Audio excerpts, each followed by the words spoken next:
Hey everybody, this is Scott Gustafson with Vital MX. Today we're here with another Chaparral Tech tip. Today's tip is going to be how to wash your dirt bike properly. So what we're going to do is we're going to start with a couple simple things you should do every time before you start to wash your bike.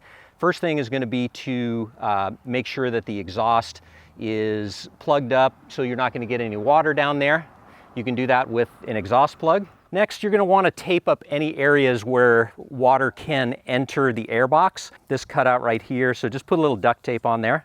Finally, if your bike has any areas of concern where water contamination might cause a problem, you should tape those up right now. On this particular Honda, our kill switch is an area that's susceptible to getting water in it. And so we're just going to tape that up right now so we don't have any issues with water getting in there. Finally, there's one area of concern, and that's to wash your bike with or without the seat on. Now, you'll notice a lot of factory mechanics always take the seat off. If you're going to do that, you should use an airbox cover. For most cases, we're not going to do that. So you just need to be very careful when washing your seat, and the reason why is if you put too much water on it, you're going to break down the foam, and the foam's also going to absorb the water and be a little bit heavier. Now, whenever I clean a bike, I always use a pressure washer.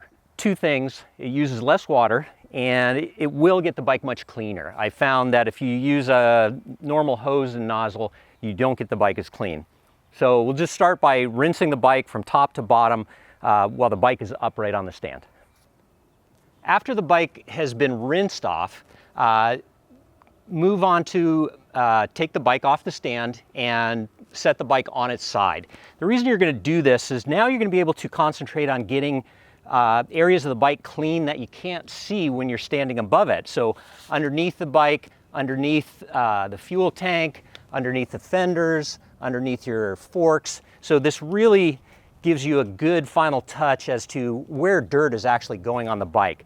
I always start with taking the skid plate off. One of the major reasons I always take the skid plate off is you see how much dirt accumulates underneath and also underneath the engine itself.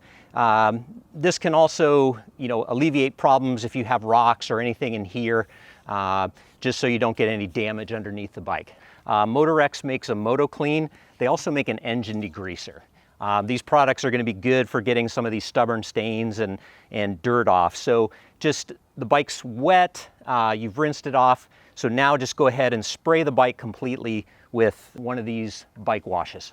After you've sprayed the bike wash on the bike, next thing you're going to do is fill a bucket up with some warm water, a little bit of dishwashing soap, and with a couple, stiff and soft brushes, go ahead and thoroughly clean the bike.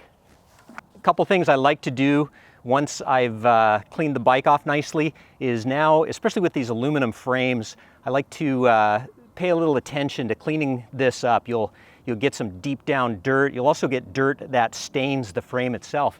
So you can take a scouring pad, these work really well, and get some of that dirt off. You can also take a Scotch-Brite pad, a little bit of penetrating lubricant, and do the same thing. After I've cleaned the frame and everything I want to here, I'm going to go ahead and rinse it off on its side. Now, when you're doing this, a couple key areas to not spray water. Don't do it up your fork seals here. Make sure you're not directing any water that could go into your airbox or any place where you have exposed bearings. So just clean this off real lightly. One area I do like to keep real clean is the rebound adjuster, your fork. It's a big place for mud buildup, and it'll help you when you're adjusting your suspension. So just make sure you get all of the dirt out of here. After cleaning the right side of the bike, go ahead, flip the bike over to the left side of the bike and repeat the same procedure you did before. When I do lean the bike over, I put it on the handlebar. Some mechanics put it on the triple clamp. I don't particularly like that because the fork tubes are so thin that you get a little bit of flex there, you might distort something.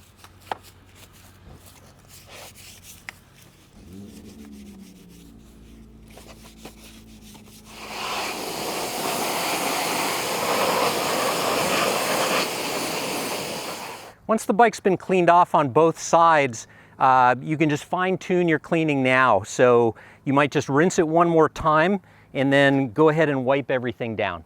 After you've got all of the dirt off, you've rinsed everything off, now you can go ahead, towel everything dry with a combination of cloth towel and microfiber cloths, and then you can use a detailer to make everything shine and just make sure that you're getting a lot of this, let's say, stained water off the bike. One of the most important areas to keep an eye out for when you do wash your bike is your lower fork tubes. So even after washing and rinsing and washing and rinsing this bike, you can see that all of the water and dirty water has dried here on the lower fork tubes. So you want to make sure you clean this off, because this is one thing that will make your seals leak. So you can just take a microfiber cloth, wrap it around, and get it as clean as possible. And do it all the way to the bottom so that you don't have any mud buildup down at the very bottom of the fork. Okay, I hope that's given you a couple good ideas on how to professionally clean a bike. Once again, this is where you start before you do any maintenance. You don't want to be doing the top end and have dirt drop in here. Like I was saying before, are you going to wash it with or without the seat? Making sure you cover up the airbox, the exhaust, the fork seals, any of your bearing surfaces. Make sure you don't put water in there. So this is another tech tip from Chaparral. If you'd like to see more tech tips, let us know in the comments. If you have a better way of washing your bike, let us know. And if you don't think washing your bike and leaving it dirty is a better way, let us know and tell us why you think that is. Once again, this is Scott Gustafson from Vital MX. We'll see you next time.